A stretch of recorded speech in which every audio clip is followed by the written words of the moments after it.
Hey everyone, I'm Harper. Just your typical 18-year-old high school senior from suburban Chicago. Or maybe not so typical. Did you finish your calculus homework? Mom called from the kitchen. Almost, I shouted back, furiously scribbling equations. Don't forget you've got your volunteering shift at the hospital tomorrow, Dad chimed in.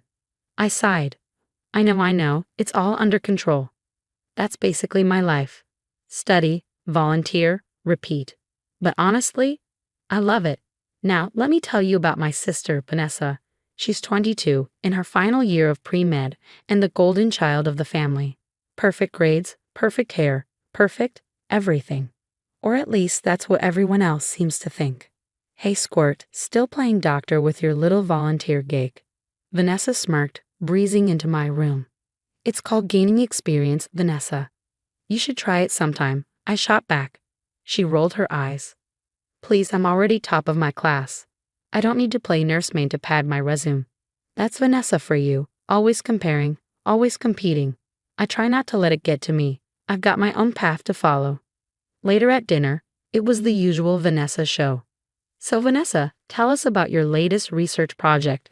Dad beamed as she launched into an impressive explanation of her groundbreaking work. Mom turned to me. Harper, why don't you do something like that? It would look great on your college applications. I forced a smile. I'm focusing on my hospital work right now, Mom. It's giving me real-world experience. That's nice, dear, she replied, already turning back to Vanessa's story. After dinner, I retreated to my room to work on my college applications. Johns Hopkins is my dream, and I'm determined to make it happen. Hey Harper, what you working on? My best friend Mike texted. Just polishing my personal statement for Hopkins. Want to read it? Sure, send it over. As I hit send, I heard Vanessa's voice from downstairs. Mom, Dad, guess what? I just got an internship offer from the Mayo Clinic. The house erupted in cheers. I sighed and turned back to my computer. Suddenly, my heart stopped. My applications, my personal statements, everything was gone. I stared at the screen, panic rising in my chest. No, I muttered, searching through every folder. How could this be happening? Grabbing my phone, I dialed Mike. Dude, I need your help. It's an emergency. Whoa, slow down, Harper. What's going on? My applications, they're gone. All of them. Can you come over? While waiting for Mike, Vanessa sauntered back into my room. Still working on those applications, little sis. You know, there's no shame in applying to community college. Not everyone can handle the pressure of med school. I gritted my teeth. Thanks for the advice, Vanessa, but I got this. She shrugged, a smirk playing on her lips. Just looking out for you. Wouldn't want you to be disappointed when the rejection letters start rolling in. Before I could respond, the doorbell rang. Thank God, Mike was here. As Mike worked his tech magic, Vanessa's words kept replaying in my head. Something felt off. Hey Harper, I think I found something, Mike said, his voice tense. These files weren't just deleted. They were accessed remotely and then wiped. My blood ran cold. What are you saying? Someone hacked your computer, Harper, Mike replied, and I think I know who. I followed his gaze to the screen. There, clear as day, was an IP address, Vanessa's laptop. No, she wouldn't, I whispered. But deep down, I already knew. I stormed downstairs, finding Vanessa in the living room with our parents. How could you? I shouted. You deleted my applications. Vanessa's face paled. Vanessa quickly composed herself. What are you talking about? Have you lost your mind? Don't lie, Vanessa. We traced it back to your laptop. You hacked my computer and deleted everything. I was shaking now, tears streaming down my face. Our parents looked bewildered. Dad stepped forward, trying to calm the situation. Girls, what's going on? Vanessa's composed facade cracked. You don't deserve it, she yelled. You think you can just waltz into med school and be better than me? I've worked my entire life for this. I stood there stunned. So he tried to ruin my future. My voice trembled. Because you're trying to steal my spotlight. Vanessa screamed, her voice breaking. It's always, Harper's so kind. Harper's so smart. What about me? I'm the one who's supposed to be the doctor in this family. Mom gasped. Vanessa, how could you say such things? But Vanessa was on a roll now, years of pent-up jealousy pouring out. You have no idea what it's like, always feeling like I have to be perfect.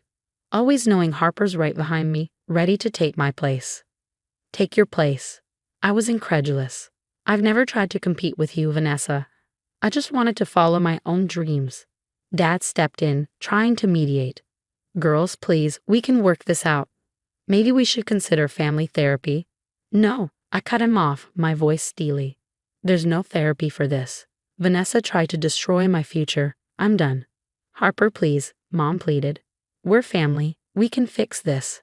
I paused at the doorway, my back to my family. Watch me. The days after the confrontation were a blur. I felt like I was drowning, watching my dreams slip away with each passing deadline. But I refused to let Vanessa win. Okay, team, I said, looking around at my friends gathered in my room.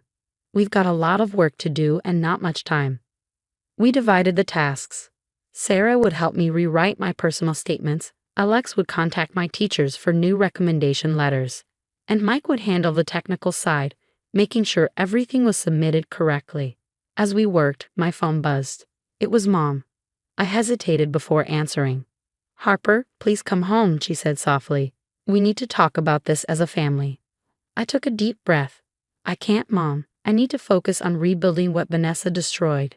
There was a long pause. We didn't know. We never saw. We're so sorry, Harper. A lump formed in my throat, but I pushed it down. I know, Mom, but I need to do this on my own now. As I hung up, Sarah squeezed my shoulder. You've got this, Harper. We believe in you. Days turned into weeks. We worked tirelessly, fueled by determination and countless cups of coffee. One afternoon, as we worked, Mike looked up from his laptop. Hey, what about this EMT certification program? He suggested, pointing at the screen. It's a year-long course. Could be a great experience before med school. I leaned in, intrigued. That actually looks amazing. I could get hands-on experience, really see if this is what I want. As I began to broaden my horizons, news from home trickled in. Vanessa's university had launched an investigation into her academic conduct. Apparently, her unethical behavior wasn't limited to sabotaging my applications. She's been put on academic probation, Dad told me during one of our weekly calls. His voice was heavy with regret. We had no idea things had gotten so bad. We failed both of you. I sighed, feeling a strange mix of vindication and sadness. We all have a lot to learn, Dad. But right now, I need to focus on my future. Months passed. I submitted applications to a range of schools and enrolled in the EMT program. The work was challenging, often grueling, but it ignited a fire in me that I never knew existed. Then, on a crisp spring morning, it happened. I was at the EMT station when my phone buzzed with an email notification. My hands shook as I opened it. Dear Harper Johnson, we are pleased to offer you admission to Stanford University School of Medicine with a full scholarship. I stared at the screen, tears filling my eyes as the weight of everything lifted from my shoulders. Despite everything, I had made it. I couldn't believe my eyes. Stanford with a full scholarship. I read the email 3 times before it finally sank in. Mike, I yelled, dialing his number. You're not going to believe this. As I shared the news with my friends and family, a weight seemed to lift off my shoulders. I had done it. Despite everything, despite Vanessa's betrayal, I had risen from the ashes and forged my own path. I couldn't help but wonder if Vanessa had heard about my acceptance.